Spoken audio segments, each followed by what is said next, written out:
그동안 교통 문제와 놀이시설 안전점검의 문제로 개장이 연기됐던 마산 로봇랜드가 오는 9월 모습을 드러낼 예정입니다.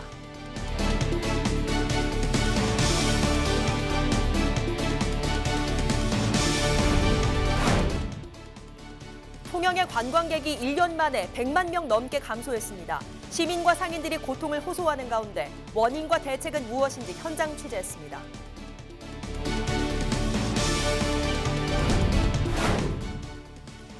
어려운 농가를 돕고 지역 경제 활성화를 위한 농민 수당제 도입 움직임이 전국적으로 확산되고 있습니다. 경남 지역은 어떤지 짚어봤습니다.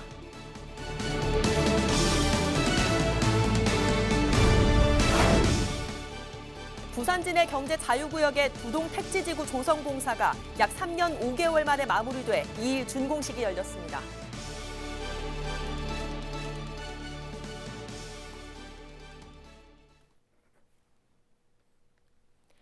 시청자 여러분 안녕하십니까? 헬로티비 뉴스 경남입니다. 국내 최초의 로봇 테마파크인 마산 로봇랜드가 9월에 개장할 예정입니다. 마무리되지 않은 진입도로와 안전점검을 이유로 벌써 두 번째 개장 연기입니다. 전주현 기자의 보도입니다. 화려한 조명 속의 백조 5마리가 음악 소리에 맞춰 현란한 움직임을 선보입니다. 음악 속도에 따라 백조들의 움직임도 점점 빨라집니다. 마산 로봇랜드의 로봇 극장에서 공연을 하고 있는 백조 로봇들입니다. 우리나라에서 최초로 조성되는 로봇 테마파크인 마산 로봇랜드는 다양한 놀이시설과 5개 콘텐츠관으로 구성됩니다. 남녀노소 누구나 즐길 수 있는 테마파크로 250여 대의 로봇을 통해 재미뿐만 아니라 미래 교육의 장소로 기대되고 있습니다. 마산 로봇랜드는 8월까지 안전점검을 마치고 임시 개장 후 9월 초 본격적인 운영에 들어갈 계획입니다. 당초 마산 로봇랜드의 개장은 지난 4월이었습니다. 7월에 한 차례 연기됐다가 이번에 또 한 번 연기된 것입니다. 진입도로인 국도 5호선 개통이 마무리되지 않았기 때문입니다. 다만 지금 현재 국토부가 발표한 7월 말에 임시 개장이 된다는 것은 전제가 하나 있습니다. 일기라든가 또 우기를 감안하지 않는 상황이기 때문에 7월 말 내지는 8월 초 정도로 개장이 되지 않을까 생각이 됩니다. 개장이 되더라도 로봇 산업과는 동떨어진 위탁시설에 그칠 것이라는 우려도 여전합니다. 경남 로봇랜드 재단은 불리한 입지 여건으로 입주기업을 찾지 못했던 연구개발센터에 대해 현재 11개사가 입주 의향을 보였고 올해 말까지 15개사를 유치할 것이라고 밝혔습니다. 두 차례의 연기 끝에 개장을 앞두고 있는 마산 로봇랜드. 쇠퇴하고 있는 옛 마산 지역의 최대 현안 사업으로 주민들의 오랜 기대를 만족시킬 수 있을지 이목이 집중되고 있습니다. 헬로티비 뉴스 전주현입니다.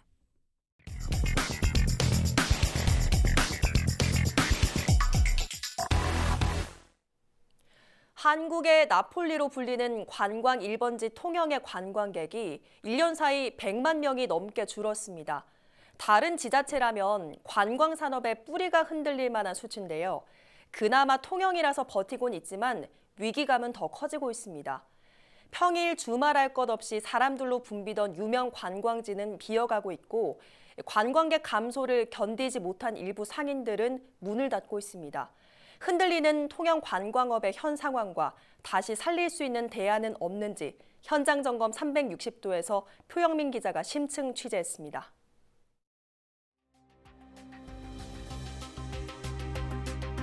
이날은 진짜 밀려가지고 몇 터졌는데 지금은 한 반 타작 될까 반은 줄었어. 여기는 조금 오시는 편이고 평일에는 앞쪽이랑 진짜 안 줄었어요. 너무 많이 줄어가지고. 손님이 반토막 났다는 상인들의 아우성. 통영 유명 관광지의 가게 주인이면 입버릇처럼 하는 말입니다. 한국의 나폴리로 불리며 관광 1번지로 꽃길만 걷던 통영의 아성이 무너지면서 생긴 일입니다. 2018년 통영을 찾은 관광객 수는 627만여 명. 2017년 734만여 명보다 107만 명 이상 감소했습니다. 2015년 이후 처음으로 관광객 수가 640만 명 이하로 떨어진 겁니다. 우리나라 최초의 벽화마을로 통영관광의 심장인 동피랑 마을은 이런 상황을 상징적으로 보여줍니다. 지난해 동피랑 마을을 찾은 관광객 수는 172만여 명, 2017년 223만 명보다 51만 명, 23% 가까이 줄었습니다.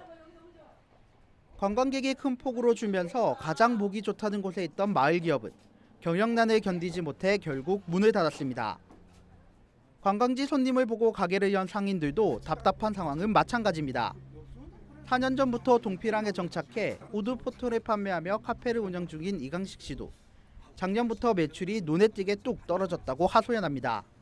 이제 최고치에 이제 경제력이 부과됐을 때랑 지금이랑 비교하면 한 40% 정도 그 정도 매출을 올린 것 같아요. 그러다 보니 이제 따져보면 60%가 매출이 떨어졌다고 생각하시면 될 것 같아요. 지역 상권 전체에 적신호가 켜진 가운데 상인들은 혹여나 올해 더욱 힘들지 않을까 걱정입니다. 사실 여행객들이 없고 손님이 없으면은 사업하는 입장에서는 기운이 안 나잖아요.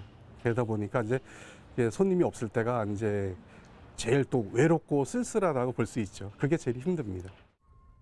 지난해 통영의 주요 관광지 12곳 중 관광객이 늘어난 곳은 루지와 박경리 기념관, 벽방산 등 단 3곳. 케이블카와 서피랑 장사도를 비롯한 대부분의 관광지는 수만 명 이상의 관광객이 감소하는 등 수년간 이어졌던 관광의 열기가 식어버렸습니다. 특히 지금까지 1,400만 명 이상을 태워 국민 케이블카로 불리는 통영 케이블카는 탑승객이 140만 명에 달했던 2017년에 비해 지난해 107만 명으로 33만 명 이상 크게 줄었습니다.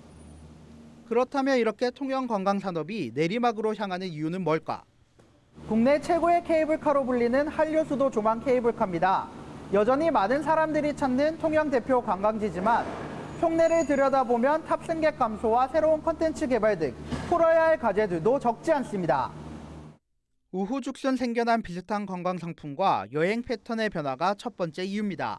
전체적인 관광 경쟁력에 있어서의 어떤 그 평준화 그런 부분도 있었을 수도 있고, 그리고 이제 아무래도 뭐 젊은 층들이 이제 비용 대비 그 효과를 누리는 어떤 그런 것들로 와서 이제 외국으로도 많이 가게 되고 이런 부분들, 그리고 뭐 정확한 인과관계를 뭐 알 수는 없습니다만은 경제가 어려운 어떤 이런 부분들도 뭐 조금은 영향을 미치지 않았나. 큰 변화 없는 기존의 관광지와 프로그램이 여전히 통영 관광의 중심이라는 점도 원인으로 꼽힙니다. 보고 즐길 만한 사람들은 이미 통영을 모두 다녀갔다는 의미입니다. 여러 가지 볼거리차로 뭐 양을 갖다 놓고 이렇게 오는 분들에게 한다든지 이런 것들이 조금은 기존과는 다른 어떤 그런 부분들이 그 어필이 되고 있고, 뭐 그런 걸 통해서 수치상으로도 뭐 약간의 줄긴 했습니다만은 그 줄어드는 폭이 좀 최소화하는 어떤 효과를 거둘 수도 있었다고 저는 봅니다. 통영 지역 내 총 생산 중 관광 산업이 차지하고 있는 비율은 23%. 관광이 흔들리면 통영 전체의 경제가 흔들릴 수밖에 없습니다. 조선 경기 침체로 어두웠던 통영에 한 줄기 빛이었던 관광 산업이 위기를 맞으면서 지자체 차원의 대책 마련이 절실한 상황. 관광 1번지의 명성을 되찾기 위해 통영시가 어떠한 준비를 하고 있는지 직접 들어보겠습니다.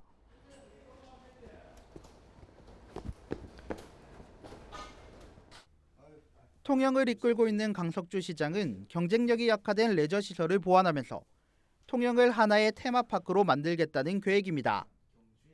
섬 관광 활성화와 대형 아쿠아리움 건립 등이 핵심입니다. 시전역을 다양한 스토리를 입혀서 하나의 거대한 테마파크로 묶어 그 안에서 오감 만족을 즐길 수 있는 관광 시스템을 개발해 나갈 생각이며, 봉평지구 도시재생사업과 연계해서 대형 아쿠아리움 건립도 추진 중에 있습니다. 관광 콘텐츠 활성화뿐만 아니라 도시재생을 통한 측면 지원도 준비하고 있습니다. 통영시는 LH와 손잡고 옛 신화SB 부지에 문화예술과 연구개발 플랫폼 등이 들어서는 폐조선소 도시재생 사업을 진행하고 있습니다. 폐조선소 부지를 관광허브로 탈바꿈시켜 기존 관광지와의 시너지 효과를 통해 관광산업의 재도약을 꿈꾸고 있습니다. 우리 시 대표적인 관광시설인 통영 케이블카가 침체기에 접어들어 대체 관광시설이 필요한 시점에 신화 SB 부지의 도시재생 사업을 통하여 관광 기반 시설을 확충할 계획에 있습니다. 굴뚝 없는 산업으로 불리는 관광산업의 성공으로 조선업 불황으로 인한 경기 침체를 극복해왔던 통영. 지역 경제를 이끌던 관광산업의 침체로 새로운 위기를 맞은 가운데 지난해 부진과 위기를 딛고 새로운 돌파구를 찾아 통영 관광이 또다시 황금알을 낳는 거위가 될 수 있을지 그 시험은 이미 시작됐습니다. 헬로티비 뉴스 표영민입니다. 어려운 농가를 돕고 지역 경제를 활성화하자는 취지의 농민수당을 도입하자는 움직임이 전국적으로 확산되고 있습니다. 우리 지역에서도 시민사회단체를 중심으로 농민수당 제도를 도입해야 한다는 목소리가 커지고 있습니다. 구지은 기자가 보도합니다. 함안 지역에서 매실과 벼농사로 생업을 이어가고 있는 50살 조병옥 씨. 20년째 농사를 짓고 있지만 매년 더 힘들어지고 있는 상황에 앞으로도 농촌을 지킬 수 있을 것이라는 자신감은 갈수록 사라지고 있습니다. 늘어나는 외국 농산물 유입으로 농가의 어려움은 커지고 있고 급격한 인구 감소로 농촌 사회 자체가 해체될 수 있다는 불안감 때문입니다. 때 빠지게 고생해서 땀 흘려서 지은 농산물이 제대로 대접을 못 받을 때 국민들로부터 농업이 이 농업은 소중한 것이 함께 지켜야 돼 이렇게 해주셔야 되는데 농업은 끊임없이 희생을 강요할 때 법적 제도적 장치로 인해서 보호를 받지 못할 때 속상하고 지자체가 농민들을 지원하는 농민수당 제도를 도입하려는 움직임이 전국적으로 확산되고 있습니다. 단순히 어려운 농가에 돈을 지원한다는 차원을 넘어 식량 공급 이외에도 환경보호와 생태계 보전, 지역 공동체 유지 등 농업이 가진 다양한 공익적 가치를 인정받기 위해서입니다. 지난달 26일 전국 최초로 농민수당 지급을 시작한 전남 해남군의 경우 1년에 2번 30만 원씩 농민수당을 지역화폐로 지급합니다. 소상공인에도 혜택이 돌아가는 선순환 구조를 만들기 위해서입니다. 하지만 경남의 경우 농민수당의 필요성은 거론되고 있지만 지급 범위와 금액의 기준이 되는 관련 조례가 전혀 없는 상황입니다. 지역 농민들과 시민사회단체들이 함께한 경남도 농민수당 조례제정운동본부는 지난 1일 기자회견을 열고 농민수당 지급조례안 주민발의 운동을 선포했습니다. 농민들이 농사를 지음으로 인해서 상당한 공익적 기능들이 유지되고 있습니다. 정책으로 여기에 대한 농민들에 대한 보상이 이루어져야 된다는 것을 이 농민수당 조례 제정 운동을 통해서 국민들한테 그리고 정부에 지방자치단체에 이들은 지방자치법에 따라 조례 제정을 위해 4만 명 이상의 주민 서명을 받을 계획이라고 밝혔습니다. 경남도는 아직 농민수당에 대해서는 특별한 계획이 없다는 입장입니다. 아직 절차는 많이 남아있지. 지급 대상이나 지급 방법이나 또 어쨌든 간 예산이 많이 드는 부분이기 때문에 계속적인 농민들이랑 이런 충분한 논의 과정이 있어야 된다. 이런 지금 상태에 있는. 급속히 몰락하고 있는 농업의 가치를 인정하고 농가와 상생하기 위해 추진되는 농민수당 제도. 조례로 제정되기 위해서는 적지 않은 수의 주민 서명이 필요한 만큼 얼마나 사회적 합의를 이끌어내느냐가 관건입니다. 헬로티비 뉴스 구진입니다.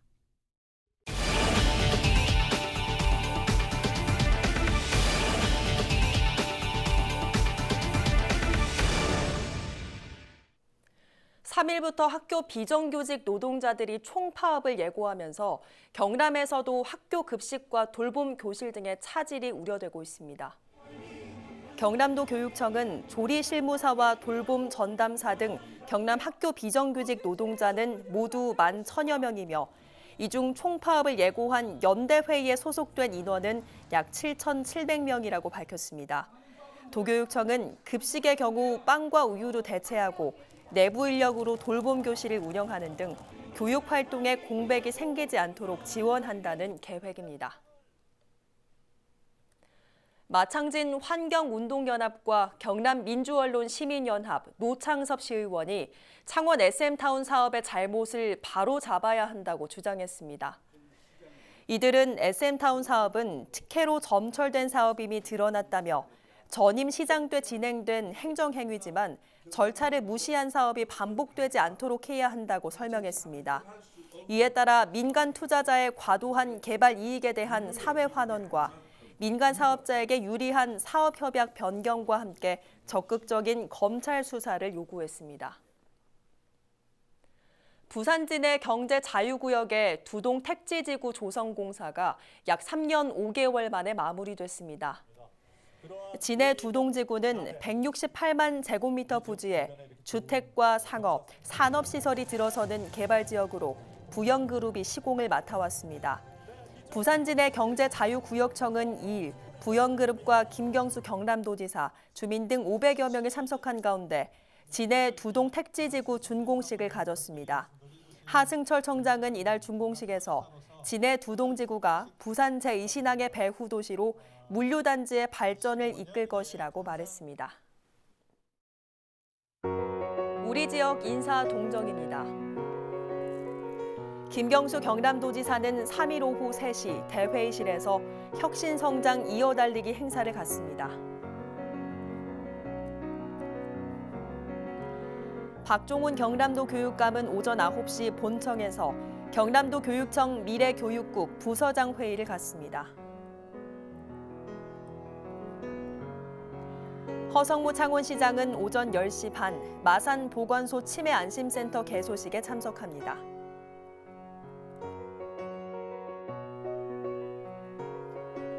김일권 양산시장은 오후 2시 양산 문화예술회관에서 진행되는 양성평등주간 기념행사에 참석합니다.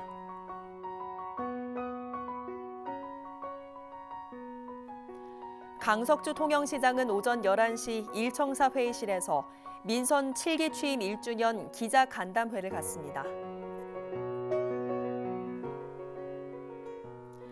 조근재 하만군수는 오후 2시 반 군청에서 진행되는 제163회 군민대학에 참석합니다.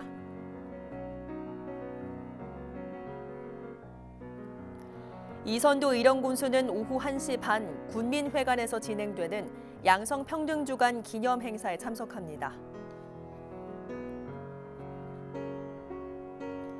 문준희 합천군수는 오후 2시 문화예술회관에서 진행되는 양성평등주간 기념식에 참석합니다. 백두현 곤성군수는 오후 1시 반 농업기술센터에서 진행되는 2019년 양성평등주간 기념행사에 참석합니다.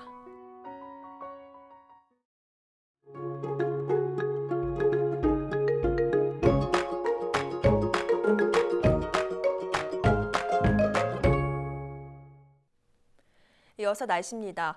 더위의 기세가 갈수록 강해지고 있습니다. 강한 햇볕에 따뜻한 바람까지 더해지면서 화요일 한낮에는 경남 대부분 지역이 30도를 넘어섰는데요. 수요일에도 기온이 30도를 웃돌 것으로 보여 시원한 옷차림 해주시기 바랍니다.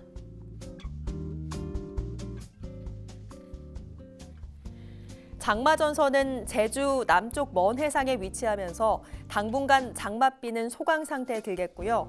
장맛비가 주춤한 사이 날은 갈수록 더워지겠습니다. 더위에 건강 잃지 않도록 더욱더 신경 써주셔야겠습니다. 모든 해상에서 물결은 잔잔하겠지만 바닷물의 높이가 높은 기간입니다. 해안가 저지대에서는 만조시 침수 피해 없도록 유의하시기 바랍니다. 한낮에는 구름 없이 맑아서 볕이 더 강하게 내리쬐입니다. 공기질은 무난하겠지만 자외선 지수와 오존 농도 모두 나쁨 수준이겠습니다. 장시간 야외에서의 활동은 자제하는 게 좋겠습니다.